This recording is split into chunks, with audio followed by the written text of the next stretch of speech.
भंगारवाल्यांनी करंजे पेठेची लावली वाट. अतिक्रमण आणि घाणीच्या साम्राज्यानं नागरिक त्रस्त.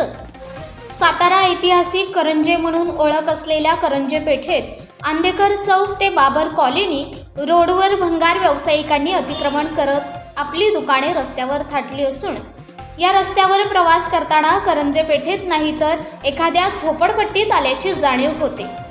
या भंगार व्यावसायिकांनी आपला व्यवसाय करत असताना गोळा केलेला भंगार रस्त्यावर ठेवून परिसराची अतिशय वाट लावली. यामुळे या ठिकाणी मोठ्या प्रमाणावर घाणीचे साम्राज्य वाढले आहे.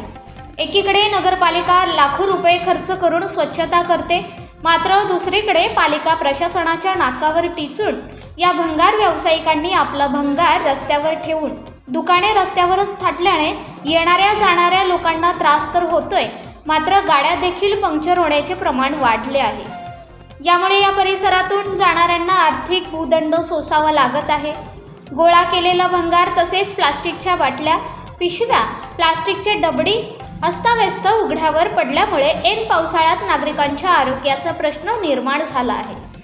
यामुळे पालिका प्रशासनाने संबंधितांवर कारवाई करून रस्त्यावर केलेलं अतिक्रमण हटवण्याची तसेच परिसराची स्वच्छता करण्याची मागणी परिसरातील नागरिकांकडून होत आहे.